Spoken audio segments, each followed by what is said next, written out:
how did you approach the bye week? How much did you devote to East Carolina, and how much did you just devote to trying to improve your own team? A big part of it is improving ourselves, Wags. You know what I mean? Just we got to get better. You know what I mean? And just a lot of the fundamentals, just the stuff. Just a lot of it was focused on getting ready ourselves and getting better as a football team. And did you feel you did that? You hope so. You know what I mean? You try to do that. You get some workouts, lift, you practice. You know, I thought our practices were pretty physical. But, you know, you hope we got better as a football team. And, you know, sometimes they come at a good time to buy, sometimes at a bad time. We weren't really banged up, so to speak. You know, after losing, you like to try to play to get that bad taste out of your mouth. But we tried to do the best we could with it, just try to improve on ourselves and get better as a football program. Let's go to Stephen Igo. Coach Stephen, I cover East Carolina for 24/7 Sports. Just curious, obviously you've matched up with Mike Houston's team dating back to 2019, which was his first year. From your perspective, how have you kind of seen this East Carolina program grow over that time? Yeah, Mike's done a great job. He's a great football coach. You can see his culture and their team, tough, hard-nosed, fundamentally sound. They play hard. Mike Houston team, you just see it, just the way they play, how hard they play, super disciplined. They don't beat themselves. I mean, he's done a really good job with the program. What's the message this week? Is there a theme that you guys have been looking to put into place during practice heading up to the game on Saturday? Yeah, we're trying to get one. You know what I mean? We're just trying to do all, you know, obviously we want to get our first win, but more important than win, we just got to focus on ourselves, the everyday things that we do as a Navy football team. We got to take care of the ball, got to play with elite efforts. You know, we got to play physical, just all those things that we've always done. That's been our message. Just do your job and do it well. What's impressed you with quarterback Holton Ahlers over the 3+ seasons that you've watched him both live and on tape? Has it only been 3 years? No, this is his 5th. He's like, he's been there a long time. I was like, man, that dude's still there. I mean, he's a really good player. Really, really good. I mean, he looks like an NFL quarterback. You watch him on tape, you don't realize how big he is till you see him on the field. I mean, he's bigger than our outside linebackers. I mean, he's a big dude, smart, composed. Obviously, he's been in the system now for a while, so you know he's playing really well. They're playing really well, but he played well every year that we played him. You know, the 1 year he was out, but really good football player, smart, headsy, accurate, can throw the football, can move, physical. I mean, I wouldn't be surprised if he got a shot on Sundays. I mean, he's got all the tools. I mean, he's big, like I said, smart, can throw, can run. I wish he wasn't there still. I look like, man, that guy's coming back, but you know, he's a really, really good player. I know you talked about this some in the preseason, but I wanted to get your thoughts, sort of evaluation 2 weeks into the season. You guys have put an emphasis on special teams, where you thought you were at on the special teams side of things, and just some things that you think maybe you need to improve on or get better on as the season progresses as far as the special teams are concerned. Right now, of our 3 phases, that's probably the most consistent phase right now. You know, just our special teams. We haven't played well either week on offense. You know what I mean? So I thought we played really well the first week on defense, not so great the second week. And I thought we've been pretty solid the first 2 weeks in special teams. So been pleased so far. Hopefully we'll get Bijan back. We'll see. You know, Riley's been punting the ball well. But that's probably been the one consistent phase of our team, football team right now. My other question would be, do you change the way you prepare for a game based on your record, or is that sort of, you don't want to get off your schedule and you just kind of stick to where you're at? No, you always look at stuff, Joe. You always look at things. You know, you're always tinkering and tampering and looking at stuff. Do less of this, more of that. More emphasis on this, more emphasis on that. It's especially when you're not playing well. You know what I mean? So you're trying to see what that magic formula is. You know what I mean? Just yeah, you're constantly tinkering. So you talk as a staff a lot, kind of look at your strengths, your weaknesses. Just kind of go from there. But yeah, nothing's ever set in stone. Now, when you are winning, then you try not to, ruffle feathers too much. But when you're struggling like this, you look at everything. Going back to last season, the team's won 3 of its last 4 on the road. Where do you think this road success comes from? I think sometimes, especially at a service academy, you kind of just the demands of being a midshipman are so strenuous, so demanding. I think kind of getting off the yard a little bit to just kind of take a deep breath. I think that helps. It's nobody but you and your teammates on the road, so you learn how to focus. It's you against the opponent and their crowd, and so I think that's a lot of it has to do just sometimes just getting off the yard. It's kind of rejuvenating for guys just to kind of get a breath of fresh air. Coach, you mentioned earlier looking at strengths and weaknesses. If you have a strength right now through 2 games, what is that you and the coaches have been able to identify? Ooh.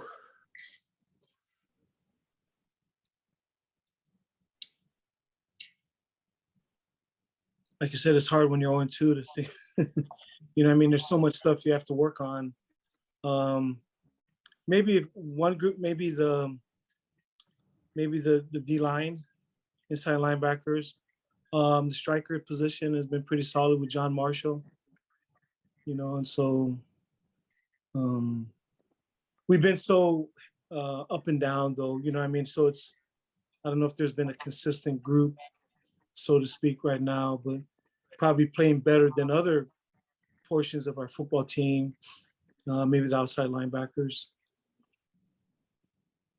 Almost like we have some telepathy there. You led me to my next question. I was going to talk about those 3 guys up front. You obviously moved Clay, so you can get him on the field with Donald at the same time, but he and Jake and Donald so far seem to have some moments, certainly some moments of flash. Right now, assess that group as a unit, and are they playing, to the level that, and setting the standard that obviously you're hoping that every guy on this team does right now? Yeah, I think they've done a really good job. They've played well for D-line with Clay and Biscuit and Busick, and Nolan's come in there with Creedon and different guys have come in there, and Justin Reed. But we've held up pretty good against the run. We gave up a long run later on late in the Memphis game, but we've been pretty solid against the run. And a lot of that has to do with the D-line, that they've been doing a lot of good things. But they'll be the first to tell you, Coach, Hall will be the first to tell you they can play better, but they've been pretty solid. Probably of the groups, that's probably right. Them and the outside linebackers have done a lot of good things. To that extent, great challenge this week. Obviously, a quarterback that's played a lot of football games and 2 backs that certainly excel at a high level. What is it about this East Carolina group, as you've observed now over the years, where Mike has built that talent level up that has now allowed them really, when you look at the league right now, they're as good as anybody to be a contender in November when this thing is all decided? Yeah, they don't seem to beat themselves. When you got a veteran quarterback like that, even last year, they had a lot of close games, but there are some games that, I can't remember which game it was, but they converted 21 of 25 third downs or something like that. I mean, some high number. And they did the same thing with us. They kept, they played keep away against us last year. And we normally do that to other people. It was the game was in the 30s last year scoring, but we only had 50 plays. And for us, it's like a service academy game. You know what I mean? So, but a lot of that has to do with holding the quarterback, that he just does a really good job of not beating themselves. He puts the ball where it needs to be. He exploits your weaknesses. If you give him something, he's going to take it. He's not greedy and stuff. You know what I mean? It's just, he's impressive to watch. Just headsy, smart decision maker. And that's the number one quality of a quarterback, just decision making, and he has it. And plus he's got all the physical gifts. So that's been the biggest thing, Pete. Just they don't beat themselves. And that's kind of was kind of our mantra for a long time. Don't beat ourselves, but that's what's been impressive. Physical, don't beat themselves, make you beat them. You know, they had every chance to win their first game. And so super impressed that way. Thank you. Thanks, Pete. All right, we'll just go quickly around the horn again. Ask whatever you need. Wags. Coach, with the offense struggling, do you feel that maybe personnel changes are in the offing? Yeah, you look at everything, Wags. I mean, you look at everything. You look at personnel, you look at schemes, look at the way you're practicing. Yes, I mean, it's when you're struggling, you look at everything, Wags. Definitely, everything's on the table. So obviously, I mean, one win changes the entire outlook. Right now, though, the fan base is all down, but all it takes is a nice win. The offense gets back to normal. I mean, is that kind of what you preach, that it's not doom and gloom? It's 2 games into the season. Yeah, I mean, I've been doing this a long time, and that's all part of it. You know what I mean? Just the other stuff, you can't focus on that. You just got to focus on yourself. And like you said, Wags, you just got to move on to the next game. I shared the example with them, and just, you know, I had a personal example with my son last year. He played for Utah. So they lose their opening game to BYU. It'd be like losing the Army. I mean, you lose your rivalry game, and then they lose to San Diego State. You know what I mean? So they had 2 losses early in the season. They came back and went to the Rose Bowl, won the Pac-12. And so it's a long season, man. Nobody even remembers that. Nobody even remembers, you know, they just saw, you know, Utah playing the Rose Bowl in a high-scoring game versus Ohio State. That's whatever they are, number 3 in the country right now. But they had 2 losses early in the season. And so you just got to stay the course in sports, in life, but nobody likes losing it. So it all comes with the territory. We're not mad at our fans or anything like that. We got to play better. It's understandable, is what I'm saying, Wags. And I'd be disappointed too if I was a fan. You know what I mean? So, but you know, we're just gonna keep fighting, Wags. And lastly, from me, is there any one thing you can put your finger on about the offense, or do you think it's multiple items? That's the hard part, just trying to put our finger on it. And so we've had a lot of discussions. We feel like we have some answers, and hopefully those answers pay dividends this week. You know what I mean? But that's what you do every week, Wags. You kind of come back, go back to the drawing board. There've been a lot of drawing boards over the years. Sometimes the drawing boards have been good, and sometimes you wipe it off quickly and drop a new plan. But yeah, so we're hopeful that this will be the week. You know, that's just, but like, you're exactly right. I mean, this is so up and down, and one win, like you said, turns around everything. You good, Wags? Phil Bergman.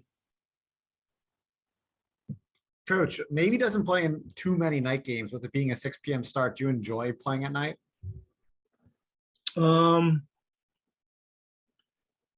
If we win, yeah, then you always say, I gotta see what, I don't know. Scott might have how many night games we've done, but sometimes it's good, sometimes bad. And it's the same thing. We always look at our schedule. Did we sit around too much? Did we do too much? You know, over the 15 years, we have, I don't know, maybe 50 or whatever. We have so many travel plans of what we do when we play at night. And when we win, we'll follow that plan for a while. And if we lose, then we'll change that. I told you, we got the kids up too early, or we let them sleep in too long, or, you know, we should have stretched earlier. You know, just I'll let you know after the game how I feel about playing at night. Sounds good. Our last night game was at Tulsa and we won. So Oh yeah, I really like playing at night. Pete Medhurst.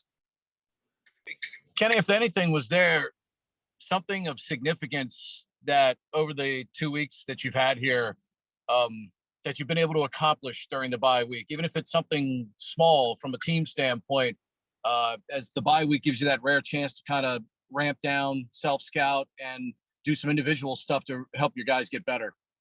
I think that's the biggest thing, Pete, being able to self-scout, you know, look at ourselves with a critical eye and just, okay, here's some definite flaws we need to work on, and hopefully we got it remedied. But that's the biggest thing of bye week, just looking at yourself, how you can improve. First of all, us as a staff, what can we do? How can I help our team as a head coach get us ready? Like I said, we spent a lot of time on a lot of things in off season. One of them was special teams, and I'm grateful at least that's paying dividend. And I'm grateful, like I said, we played well on defense the first week, not so great the second week, but I know we'll bounce back. The one we got to get right is the offense. You know what I mean? So we got to find a way to get back to Navy football offense. You always talk about the kids being resilient. What makes the coaches resilient in a situation like this? So much success this group has had together. How do you keep your confidence level up during a time like this? So it's a great question. I mean, we've been doing it for so long. I don't know for anybody else. I can only speak for myself. I mean, I hate to lose. I just hate to lose. I mean, it's just so you just keep coming to work every day. I mean, nights are long. You're always thinking of things. Even Straussmar, he thinks of things. He texts me things at night. Hey, did you see this? Did you see that? I mean, Straussmar is all, but and normally when he texts me, I'm awake. And oh yeah, I saw that game, and yeah, I saw this. But it's just, it's. I guess it's your nature, Pete. I think if you don't get in this profession, unless you got some grit about you, because if you don't, it'll spit you out in a heartbeat. Because it's not for the faint of heart. And we're all competitors on our staff. I really believe that the coaches that on the staff, Pete, are men of character, and we're going to keep fighting, man. We're not going anywhere. We're here at the Naval Academy producing leaders for our country that are going to fight for our country. We better be able to fight ourselves if we're going to teach them anything. So we ain't going anywhere. We're going to be here. Sorry if you hit this in the first couple of minutes, but any chance you get your kicker back this week? We're hopeful, Pete. Just that's day by day. Cross our fingers, and we're always asking Jim Barry, our trainer, what's the latest, and so we'll kind of see. But I'm hopeful, very hopeful that he'll be available. Thank you, sir. Thanks, Pete. Joe Miller, I'm good. Thank you. Scott Wyckoff. Coach, what's your evaluation of the team's effort been through the first couple games and through these practices heading up to ECU? I thought in our two games, the defense played with great effort. I didn't think we played with great effort on offense the first game. I thought we played with much better effort second game on offense. And so I think for us, the effort level has gotten much better. You know what I mean? And so, but still, I mean, there's still the little things that it takes to win. I mean, I think we're down 10-7, driving, late in that second half. And, we got a chance to go 14-10 and we don't get it done. They come down and score. But so a lot of times the effort level is there, but sometimes it's just the little things. And we're a team that we have to do everything right to have a chance. So overall, been okay with our effort, not gloating about it. You know what I mean? But it's been okay. But we still got to get going, keep that going. Coach, as you touched on, you have a thirst to win, and there's a difference between being competitive and that thirst to win. How do you teach guys to get to that next level from being competitive to having that thirst? Just looking at our kids this year, I've been impressed with them. I mean, they were crushed these last two games. I mean, we've been down. I mean, our program's down right now. So, we have to do the best we can as a staff to build them up. But our team's crushed. We got a bunch of competitors in our team. They don't like what happened. It's happened these 2 weeks. They've worked really hard. They've put in a lot of effort. And so I think a lot of it is innate. But sometimes too, if you're around a lot of competitors, then it's hard to be submissive to some of that. But you can't come to the Naval Academy unless you're a fighter and a competitor.